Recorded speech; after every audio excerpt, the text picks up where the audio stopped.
अम्बेडकर नगर के अधिकारियों को भ्रष्ट कहूँ, बेईमान कहूँ, चोर कहूँ, भ्रष्टाचारी कहूँ या उनके चश्मे का नंबर कम पड़ गया हो या जातवाद मानसिकता के अधिकारी कहूँ, बात कड़वी है मगर 100% सच्ची है। तो जी हाँ दोस्तों, आप देख रहे हैं अम्बेडकर नगर ग्राउंड। प्रणाम स्वीकार करिए अपने भाई अमित माली का।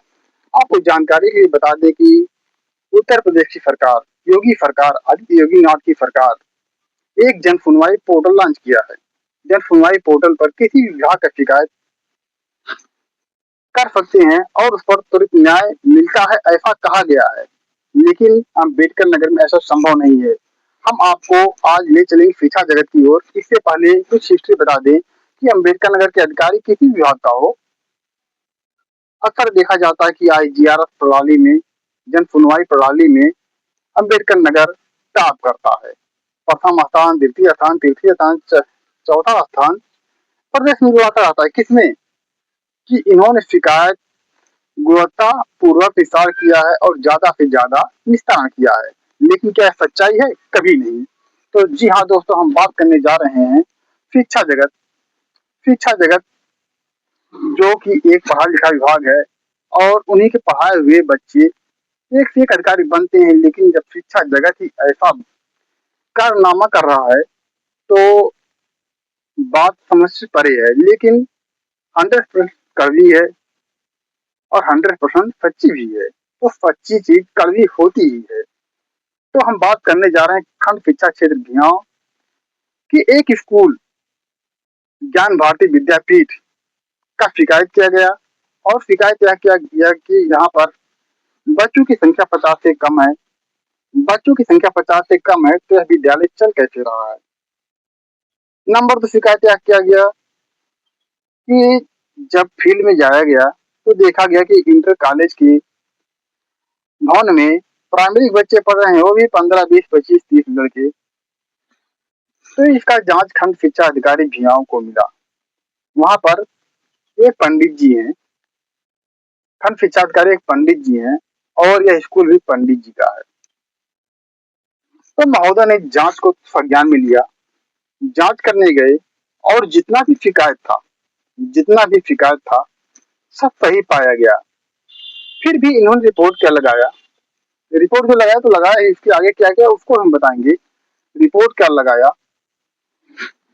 कि विद्यालय में 30 से 35 बच्चे मिले। इंटर कॉलेज के भवन में प्राइमरी विद्यालय संचालन हो रहा है। रिपोर्ट लगाने के बाद इन्होंने क्या किया, स्पेशल क्लोज किया। अब यहीं से कहानी चालू होती है।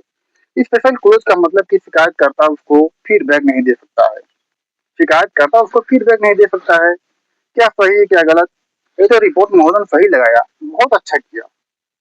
लेकिन इन्होंने क्या किया, एक और रिपोर्ट लगा रहे हैं, जांच में दोषी पा रहे हैं, दूसरे को कह रहे हैं कि शिकायतकर्ता द्वारा साक्ष्य प्रस्तुत किया जाए, इसके बाद कार्रवाई होगी। अरे महोदय, आप पढ़े लिखे हैं, अनपढ़ तो नहीं है। आप कलम के मालिक हैं, अनपढ़ तो नहीं है। जब आपने शिकायत को सही पाया, आप गए और जो कुछ साक्ष्य आपको मांगना था, शिकायतकर्ता ने आपको बता दिया कि आपके द्वारा दिए गए आरटीआई के माध्यम से शिकायत किया गया है, तो साक्ष्य आपके पास खुद मौजूद है।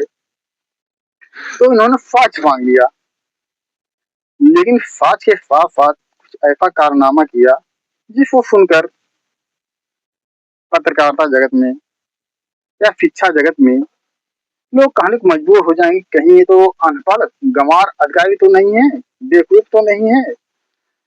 क्योंकि इन्होंने कहा साक्ष्य तो मांग लिया, साथ में यह भी विद्यालय प्रबंधन द्वारा नोटिस बयान हल्फी पर दिया गया कि फला व्यक्ति द्वारा, फला पत्रकार द्वारा हमारे स्कूल के खिलाफ बार बार शिकायत किया जाता है, वो भी जन सुनवाई पर ऑनलाइन शिकायत किया जाता है। जब शिकायत किया जाता है और पैसे की मांग की जाती है, तो शिकायतकर्ता द्वारा यह कहा जा रहा है कि अगर खंड शिक्षा क्षेत्र अधिकारी भियाव या विद्यालय प्रबंधन उस शिक्षा क्षेत्र के अंतर्गत उसके अलावा, उस शिकायत के अलावा भविष्य में कहीं पर कोई भी शिकायत किया गया हो, तो मैं केवल एक स्कूल की बात नहीं कर रहा हूँ, पूरे शिक्षा क्षेत्र की बात कर रहा हूँ। कहीं पर कोई भी शिकायत भविष्य में किया गया हो तो 10-20 साल में किया गया हो तो फास्ट प्रस्तुत करें, अन्यथा आपको अनपढ़ गंवार कहा ही जाएगा और जातवाद मानसिकता के अधिकारी भी कहा जाएगा, क्योंकि आप भी पंडित हैं और विद्यालय ही पंडित का है। चलो बात ये हो गया, लेकिन उसमें कुछ डॉक्यूमेंट जो पठनीय नहीं थे अपलोड किया गया था। जब दोबारा शिकायत किया गया कि महोदय कृपया डॉक्यूमेंट पठनीय लोड किया जाए, पठनीय लोड किया जाए और फीडबैक का ऑप्शन छोड़ा जाए, लेकिन उन्होंने क्या कि जैसे के तैसे वैसे ही निशान कर दिया और फीडबैक का ऑप्शन नहीं दिया गया। तो महोदय आप अनपढ़ हैं क्या, या स्कूल प्रबंधन ने आपको मोटी रकम दे दी है? नहीं तो आपको दिखता नहीं, चश्मे का नंबर कम पड़ गया हो? या जातवाद मानसिकता के आप पंडित जी को बचाना चाहते हैं? अरे वो पंडित जी क्या जाने पत्रकारिता क्या होती। पत्रकारिता पर अभद्र टिप्पणी किया उसने, पहले जाकर उस प्रबंधक से पूछिए। और खंड शिक्षा अधिकारी जी, मैं आपसे भी कहना चाहता हूँ, पहले आप भी पत्रकारिता की एबीसीडी जान लीजिए, उसके बाद कहिए कोई फर्जी है या ओरिजिनल है। उसके बाद कहिए कि कोई फर्जी है ओरिजिनल है। आपको पता करना चाहिए, आपने लिखित में दिया है।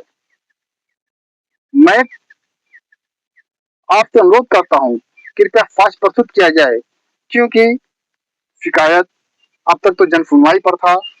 अब किसी अन्य पोर्टल पर अब किसी अन्य पोर्टल पर गया है और उसका सही सही जवाब दिया जाए, अन्यथा कानून के जिम्मेदार आप भी होंगे।